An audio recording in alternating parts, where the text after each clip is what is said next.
Workplace wellbeing. It's something that a lot of organizations say that they care about. It'd be rare to find a workplace or a leader that says they don't give a damn if people feel good and healthy at work. But when it comes to actually making it happen, turning into something tangible and practical, many workplaces come unstuck. It often ends up that workplace wellbeing is something that's seen as nice to have, but too hard to implement. All leaders recognize the importance of creating a healthier and happier workplace, but they just feel lost on where to start. If all this sounds familiar to you, your team, and your workplace, then today's episode of How to Be Happy at Work is the episode for you. And I have the pleasure and privilege of introducing you to not only one person, but two people on today's episode, because it is our first guest interview episode of How to Be Happy at Work. And our guest today is Phil Wolffe, a workplace wellbeing specialist with close to 15 years of experience helping organizations move beyond surface level wellbeing initiatives to create real and lasting change. Phil is the founder of Kinex Health, where he works with businesses to build evidence-based, sustainable wellbeing strategies that actually make a difference. He's an incredible asset to have on the podcast, and I'm so stoked that he's here. And I'm also very excited to introduce you to another person who will be joining me for all of our guest interviews to make sure everything runs smoothly behind the scenes. Any interview where we have more than one person on the show rather than just myself talking into a mic, sharing my thoughts and ideas and strategies for how to be happier. You will also hear this lovely gentleman at the start. Please welcome Josh Mitchell, our producer, to the show. Hello, Josh. Hey guys, how's it going? Thanks for having me on. Mate, thanks for being here. And helping everything run smoothly for not only this episode, but all future episodes of interviews as well on the show. I'm curious, what is your key takeaway from the conversation that we just had with Phil about all things to do workplace wellbeing? What hit home for you? What do you hope people get out of this episode? Yeah, as a leader myself in my business that I work with during the day, I think the idea that there's no such thing as over communication is probably my biggest takeaway in this. There's all the problems kind of stem from not communicating enough or not communicating well enough. And I think you guys touched really well on that whole idea of talk and be present, and not only that, but have multiple forms of or ways of communicating as well. So it's not just a one track conversation that if it derails, there's no way to kind of bring it back together. And go from there, which was, I think, really, really cool. Amazing. Yes, very well said. I'm so keen for people to get their ears into this conversation that we've had. And if you are listening to this and you're someone who's ever wondered how to run workplace wellbeing initiatives that truly work, they're not just a tick box, then I promise you, you're going to love this conversation. So without further ado, let's all learn how to run workplace wellbeing initiatives that actually work with today's guest, Phil Wolffe. Phil, welcome to the show. Welcome to How to Be Happy, specifically at Work Edition. How are you feeling coming onto the show? Yeah, good, mate. Good. I feel happy to be here. So thanks for having me. It's a good sign. That's the feeling we want. We want more of that in the world. I'm so eager to dive straight into this conversation because you and I have met plenty of times before, had plenty of conversations about this. I think it cannot be disputed, the inherent relationship between well-being at work and happiness in an organizational setting. So much to the point that in a previous episode, I shared that the first pillar that we look at BU Happiness College when we assess workplace happiness levels is well-being. It's such a core and crucial component of the employee experience in creating a thriving organization. So to start us off, I'm curious to get from your perspective, because you've worked in this space for longer than I have. You've got plenty of experience here. What does workplace wellbeing actually mean to you now? Like, how do you define that for your clients and for yourself? Mate, it's a really tough one. We were actually asked a number of years ago by a government agency that we were creating a strategy for. If you ever hear me say that we're going to work for a government agency again, please remind me that I said we're never ever going to do it again. But you heard some it. Good things did come from it. A lot of learnings came out of that. But we were asked for our definition of what well-being actually is to sort of headline the strategy. And we realized that a really comprehensive definition doesn't really exist. So we put our heads together and we crafted one. It's sort of an amalgamation of a lot of different definitions, and one that really made sense to us. So from an individual perspective, it's the state of being and feeling physically, mentally, emotionally, socially, spiritually, and financially well and in balance, and maintaining a high level of control over the inputs that affect these different elements. So the two really important aspects of that sentence there are balance and control. Now, when we have that, because we know it's impossible to be firing at 100 on all your well-being elements or pillars, what have you, at the same time. You can't be physically 100 and financially really good and socially kicking goals and at work absolutely crushing it. That's not life. It's just not how it works. So knowing what each of us needs at any one time and having the control over those elements and being able to affect that balance in real time, for me, for us, that is well-being. So then when we apply that to an organizational context, it's essentially about giving people what they need to impact that balance, whether that be skills, resources, capacity. There's different things that people need at different times, but knowing what that balance is and being able to control it, that's what being well at work means. I suppose, if we needed a soundbite to wrap it up nice and neatly, it's first of all knowing that you're safe, you're in the right place, doing the right thing with the right people, and having the skills, resources, capacity, and the support to perform well and to do meaningful work. So for us, that's what well-being at work truly means. Now, in an organizational context, from the organization's perspective, it's a little bit more nuanced for what well-being actually means. A lot of people will think and none of these are wrong. A lot of people will think it's a healthy bottom line, or it's low turnover, or it's high morale, or it's low complaints, or a high net promoter score. All of those feed into it. So it's a lot more nuanced than we tend to think, and it's very, very difficult to wrap it up into a sentence. So all of that rambling to say, it's about balance and control from an individual perspective and an organizational one, from my experience anyway. Gotcha. And it sounds like that level of let's call it complexity, right? Like those different multifaceted nature of well-being.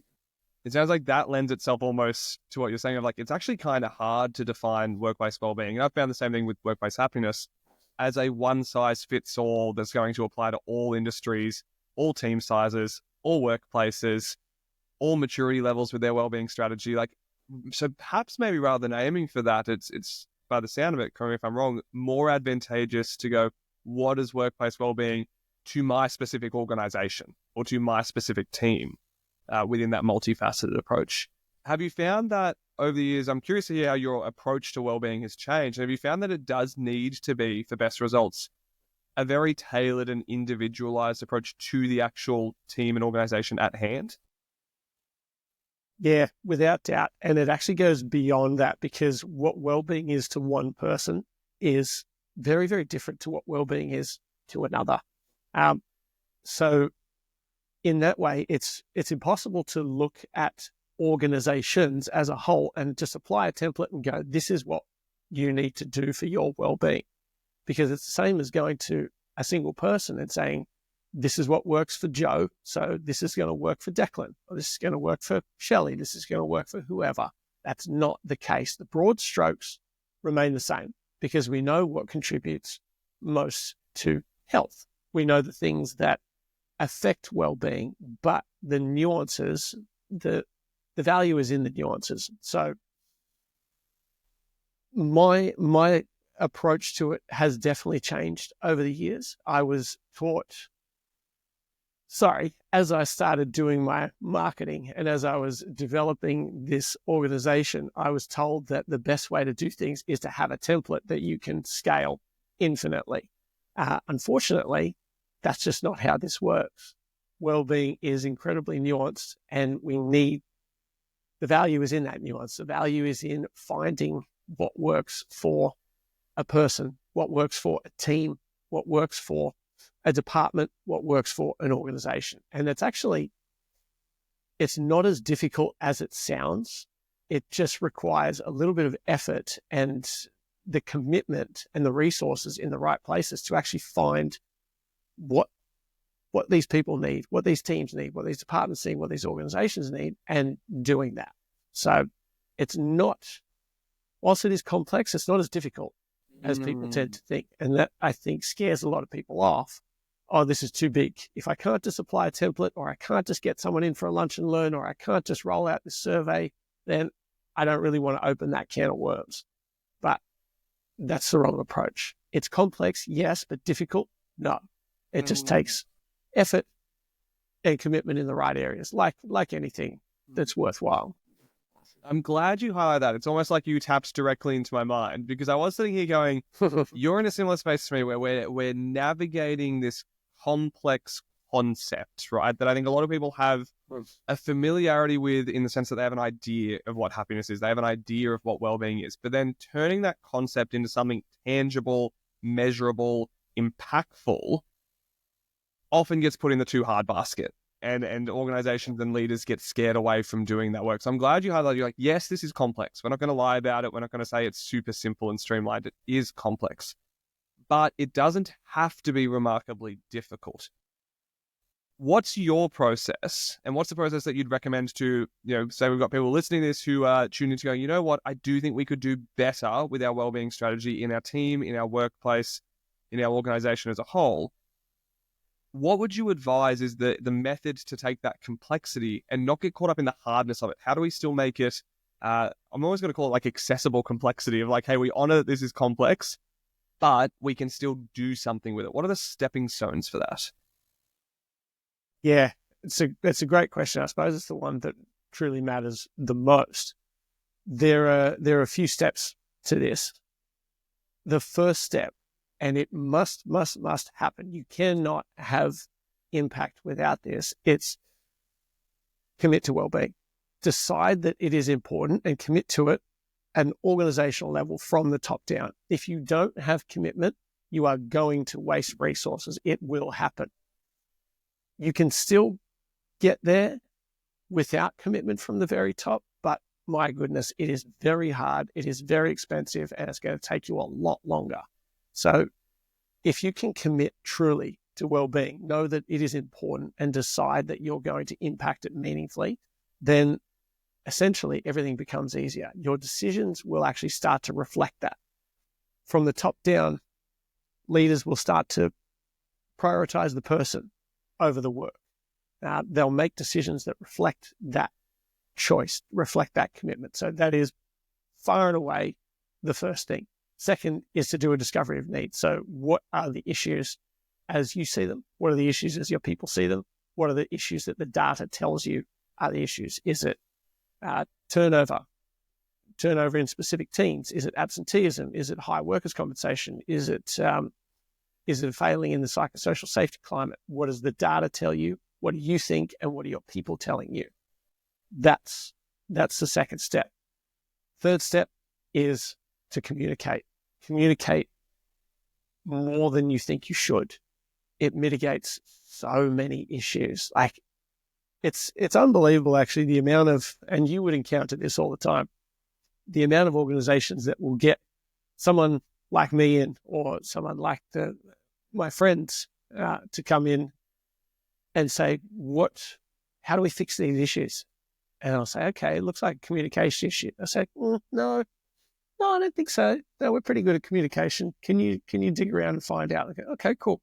So a few months down the track and tens of thousands of dollars, and come back and it turns out it's a communication issue.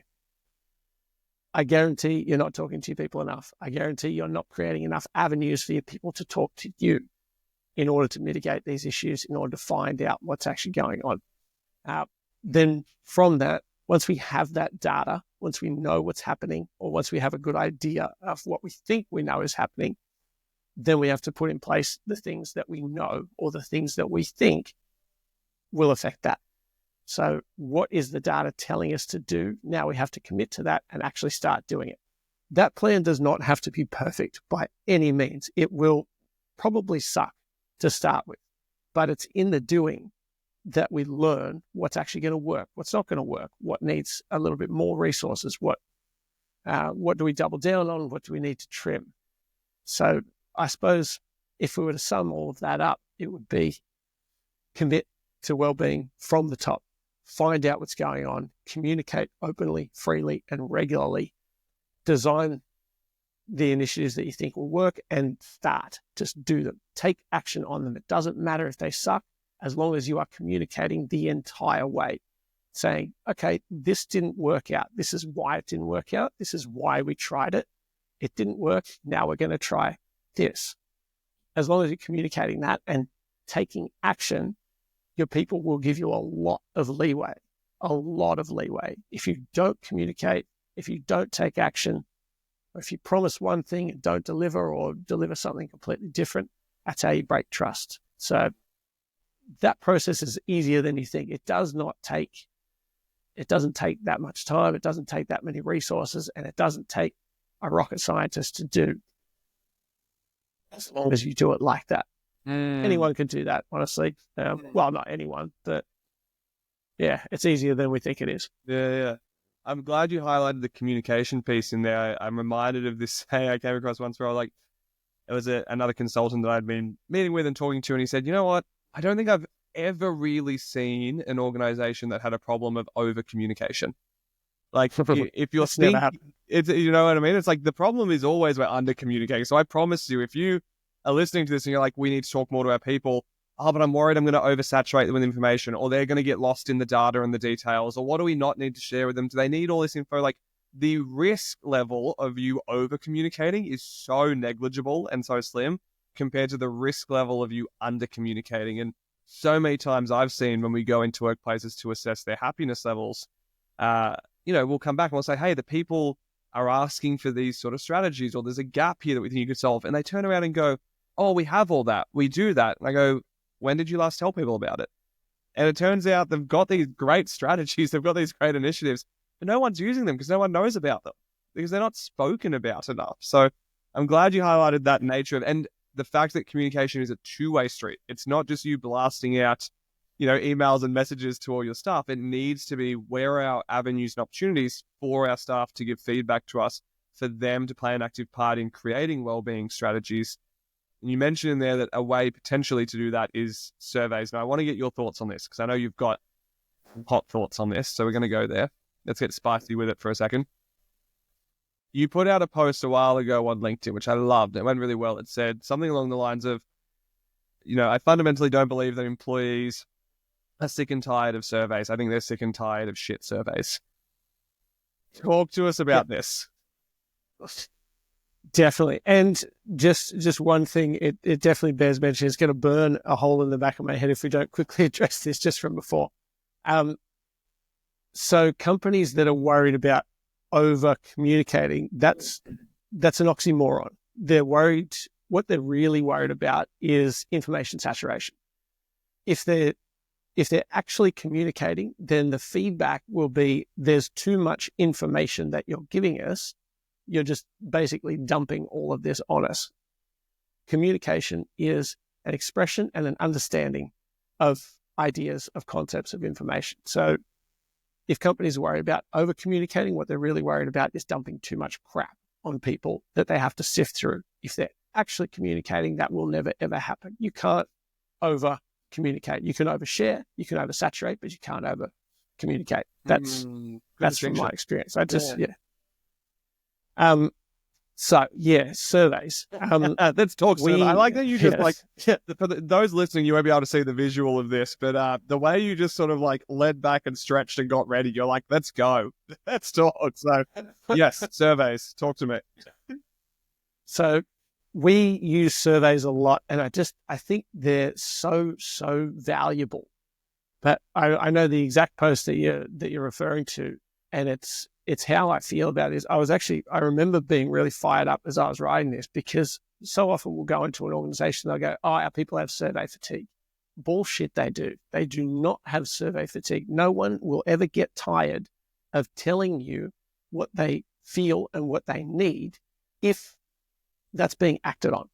If you're putting out a survey and I'm taking 15, 20, 25 minutes to write my answers, to put effort into this and my time, and it's like shouting into the void, then why in the world would I do another one for you? Like, this is not mandatory, and you did nothing with my results last time. A, why do you need that? And B, what the hell is going on? So it's not that people are tired of filling out surveys. People are tired of talking without being heard. So if you're a company that your people are telling you, we don't want to fill out any more surveys, I would go back and address why that is. Address what did you do with the last set of information that you were given, and the set before that, and the set before that. Because I would hazard a guess that they're not getting survey fatigue over one survey that didn't produce results. This has probably been going on for a while. So in order to reduce some of that fatigue, I'm not going to do the air quotes every single time because most people are listening and it'll get exhausting. But just when I say fatigue, just imagine that I'm being slightly tongue-in-cheek with that word. To reduce that fatigue, we need to do a reset. So go to your people, communicate and say, we know that we've asked you a lot of questions in the past. We know that we probably haven't been as responsive or as communicative or as action-oriented as we should be. We promise that is going to change. So this is our new survey. We're going to take this under advisement. We're going to communicate the results with you, and we're going to tell you exactly how this is going to affect things going forward. There's not a group of people that I can imagine that haven't been told that exact thing before that wouldn't immediately go, okay, cool, here we go, turning over a new leaf. I'll happily fill out your survey. Let's do this. So yeah, I feel very strongly about that because surveys are such a rich source of information. It's so easy to get so much data. You'll only stuff it up if you're mishandling it. And if you have mishandled it in the past, do a reset, do better. Yeah, I'm glad. Like, for me, the thing that stands out there is a sense of like, the survey process does not end when the surveys are completed and sent back. Like the survey, that's the start of it. Exactly, right? And to be able to then communicate not only like what the findings were, what you're committing to doing with it, but like it's a start of an open and ongoing conversation that people should be an active part of. And you shared with me once this notion of, maybe it was you who shared it with me, or someone in this vein was talking about surveys. They went, the risk for organizations, if they send out a survey and then do no follow-up afterwards, no consultation or communication afterwards, no action afterwards, is they've essentially said to their team, hey, we care enough about your well-being to find out more about it, but we don't care enough to do anything about it. And that divide just undermines trust so quickly. And to your point, it doesn't mean it's over. You can reset it, you can reestablish it. I am curious, do you have any examples? Now, I'm going to ask two questions here, and you can choose which order to take them in. We're going to go a bit of dealer's choice. I'd love to hear maybe an example or a case study of a time where you've seen in a workplace, maybe one of your clients do this really well, where they've approached well-being in its complexity, in that effective way that you mentioned before with those key stepping stones. Maybe surveys were a part of it. And you went, hey, this is working well. We're seeing the results here. We're seeing, the dividends and the impact. And feel free to shout out their name from the rooftop and, let us know who it is. On the flip side, have you seen some horror stories of when workplace wellbeing initiatives just absolutely fumble and fail? Your choice whether you say which companies that was. We'll publicly name and celebrate the ones that do it well. We'll be tactical about whether we publicly name the ones that did it terribly. Yes. I'm going to take the safe road, and I'm not going to name any of them. No name and shame on this one. Okay. Yeah. No name and shame on this one. Because I actually do think that a lot of them will listen to this, which is cool. And if you are listening and you think you're in the boat where you could have been named and shamed, make sure you contact Phil to figure out how to get on the shout-out list next time. Absolutely. Yeah. DM me and say, was that us? Was that us who did real shit? Or was that us that did really well? So there's three organizations that really stand out in my mind. One is one of our oldest serving clients, and we've been surveying their people for 7 years, finding out what's going on and pivoting in the ways that the data tells us to. So we have a program that we deliver, and then consistently we ask them, is this good? Is this working? The data is telling us that, yes, it's working. The absenteeism is going down. We've dropped from low 7 figures to mid 6 figures in insurance premiums. And this is all going well, but is it as good as it could be? And we ask that consistently. And with that group, because we're in there so often, it's small tweaks that need to happen. With another group that we are just about to start with, we've surveyed everyone, and I had a real notion of what this program was going to be. I was like, yep, this is definitely what's going in there. We'll have this, we'll have that, we'll have that. And then we did the survey, and we did focus groups, and we sat down with management and HR, and it's so different to what I thought it was going to be. We're actually creating something like, you'll actually love this, something like clinical supervision for this group of people. Now, this is a group of people that have a lot of contact with distressing situations at one point. We'll discuss this in maybe a future episode where I actually will name them, but we can't for the moment. But suffice it to say that they're dealing with people who are having the worst day of their lives quite often. And one of the things that I never, ever thought we would be doing for this particular group of people was clinical supervision, or what we're calling download and upskill sessions, where they're with a qualified mental health expert, in this case a psych, who gets them together as a group, and they're upskilling their mental health resources, whether that be CBT techniques or whether it's meditation or grief, dealing with grief, whatever the case may be. And sometimes they're just talking about their day and what happened. And that's something that I never thought that we would deliver for a group like this, but the data told us this is exactly what they want. And there's a number of different things that, the program that we're going to end up delivering, about 30% of what I thought was going to be in there is actually in there. And leadership were open to that. And because we had rationale and because we had the evidence to back it up, they're like, yep, let's go for it. Let's absolutely do it.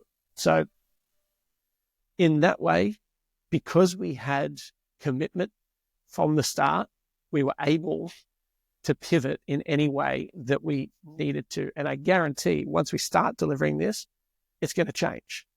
It might change a little bit, it might change a lot, but I know that we have that commitment to be able to change, and we have that freedom and capacity to do it because we've got that commitment. So that's the way it's supposed to go. The data says this, so we're going to do this. Okay, cool, let's go. Yeah, I've seen it go wrong as well. We've seen, and it does stem from a lack of commitment, and it stems from a lack of resources. Resources being mostly money, time, and capacity. So we say the data is telling us to do this. Your people are saying X, Y, and Z. This is a real issue, and we need to do this. And they go, well, unfortunately, we don't have the money to do that, so we're just not going to do it, or we're just going to do what we originally planned. Just do that and do your best with it. We've been told that a bunch of times. I'm paraphrasing. That is essentially the message. Just do what we agreed, do your best with it, and that'll be fine. And nothing annoys me more than that. Well, actually, yeah, a lot of things annoy me, but it's one of the things that's well up there. We know this doesn't fit, but these are the resources we've allocated to it. So just do your best. Get out there and give it a shot, even though we know it's not going to work. That's what really, really annoys me. Why are we doing these surveys? Why are we collecting this data if we're not going to utilize it? If you can only deliver this, let's just deliver it and see what happens. Let's not ask people what they want and what they need and then just do what we thought we were going to do anyway. That's insane. We're wasting time, we're wasting money, we're wasting resources, and we're wasting trust. So yeah, without naming anyone, that's the thing that pisses me off the most, honestly. It's just, don't ask. If you're not going to do anything about it, don't bother asking.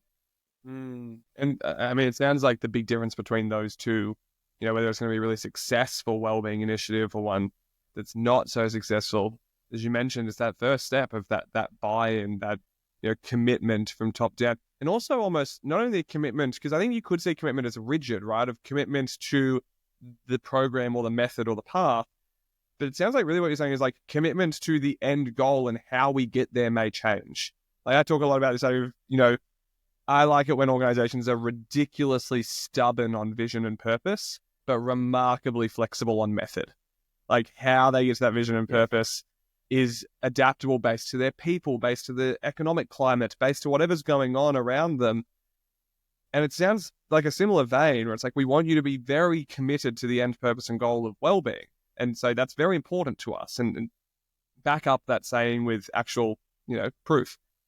But how we specifically get there is likely to change, and you need to be ready to take that change journey with us. That's spot on, mate. That's exactly it. Because no one knows what the method is going to be. And the method now might be a different method than the one in 3, 6, 9, 12 months. I've been doing this for almost 15 years and I don't know. I don't know how we're going to get there. I know what the steps are that we're going to take, but I can't tell you at the start what it's going to look like in a year. That's insane. I'm not a fortune teller. I'm a process worker. I work with data and I know how to design and deliver programs based on that data. So yeah, it's impossible. Yeah, I actually love that. Be committed to the end goal, but be incredibly flexible in your method, because you have to be. You absolutely have to be in order to get the results. And speaking of methods, I know there's been a pretty substantial shift in recent years in terms of methodology for workplace wellbeing. I'm curious to get your thoughts on this. My hope is that we're seeing the end of the era where organizations go, yes, we have a wellbeing strategy, we have an EAP. And that's the start and end of their entire strategy. I think that, don't get me wrong, I think EAP is a valuable and important part of the wellbeing puzzle, but to say that that's a rigorous wellbeing strategy in and of itself has always grinded my gears a bit. Obviously, after last year, there's been changes in psychosocial safety laws and regulations. There's more weight and responsibility, one could say, to the legal obligation requirements of workplaces. What do you find if there was I know you said it's going to be different for every workplace, but you mentioned it's going to be different to each workplace, but there's going to be some common elements. What are some of those common elements other than buy-in from the leaders in terms of the tangibles, things that we could point to and go, okay, if you're doing this, if you have this available, chances are you're on the right track. What do those look like? Yes. Unsurprisingly, I have a lot of thoughts on this. So you're absolutely right. EAP is an important component of an overall wellbeing strategy. I think it's basically essential to have it, but the way that it is traditionally delivered needs work. Particularly because for a lot of EAPs, it's an upfront investment based on an engagement level somewhere around 25 to 30%, knowing that engagement levels are going to be somewhere around 3. So, wow. And the lower engagement stays, the fatter those margins get. So this is a system that's designed to incentivize low engagement. So the less people that call, the more money we make, because we've already got our money And now if a whole bunch of people call, we're going to go, oh shit, we're not making as much money. So that to me is a completely backwards way to view something so important. And to your point, companies saying we have an EAP, so we don't need to, like, we're covered, we don't need to do all these things. That's an insane way to look at it. That is not a strategy. That is not a methodology. An EAP is a safety net, that will catch some people, certainly not all, when they're in mental health crisis. And the impact of that is going to vary very, very widely between those people. And in order to verify that, all you need to do is go and ask the people who have utilized EAP what their experience was. Some are going to tell you that it really, really helped. Some are going to tell you there was absolute garbage. It's going to catch some people and it's going to work for some people. But when we're tracking that down to its logical conclusion, we're getting a very small percentage of people who are positively impacted by having an EAP. So relying on that as a mental health strategy it's completely false. We can't do that. So a better way is to take a far more proactive approach. I view health and well-being as skill sets. People who are healthy and well have a higher degree of skill and can apply them in situations more readily than people who do not have those skills or the capacity to apply them. So one of the first steps is upskilling people in health and well-being. So coming at it from two angles. So upskilling people to be healthy and well under any circumstances, and at the same time, reducing the complexity and the difficulty of those circumstances to make it easier for people to be healthy and well. So we're making higher skilled people in less challenging environments. That's going to produce people who are more healthy and well, and people who do not need to access crisis support anywhere near as often. Or people who are willing to access crisis support because they know that's what they need. So in that, having proactive access to dietitians, exercise physiologists, physiotherapists, health and wellbeing specialists to help upskill people in health and wellbeing, to assess their health behaviors, their routines, their diet, their exercise, their prehab and rehab routines, their sleep, stress management. Those sorts of things are the things that have measurable impact.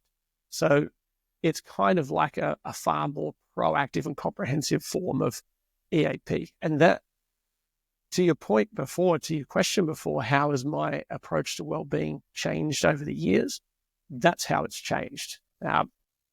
Creating a system that does that for lower costs than what current EAPs are charging.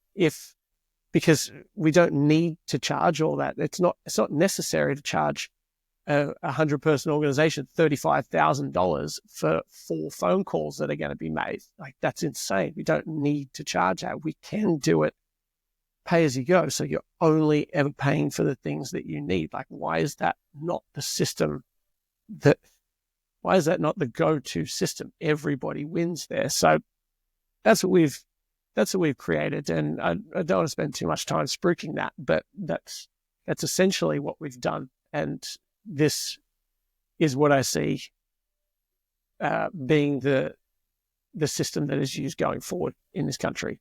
And we're very, very happy to be at the forefront of that. Now, in terms of the tangible things, because speaking of tangible, maybe tangent, assessing and implementing support structures. So what are your support structures currently? Because there's not one that's going to work for everybody. So is it peer support program? Is it upskilling managers in order to be able to deal with personnel issues, workload issues a lot more effectively? Is it, do you have EAP? Do you have anonymous pathways to provide feedback? Are you providing surveys? Do you have group sessions? Are you doing clinical supervision or something similar? Do your people have access to health professionals? So what are the support structures that you have in place, and how easy are they to access. So there's a number of different ones that are really simple, really simple to set up and really cost effective to set up. The ones that I mentioned and more. So that's where I would probably start if people want something tangible. Set up support structures in a way that everyone will be able to access them and engage with them, no matter how they want to do that or how they need to do that. Those are the tangible things that we can point to. There's a whole list of stuff, and I wouldn't apply that whole list to every workplace. You got to figure out what's going to work and then apply those. The list is thousands of things long.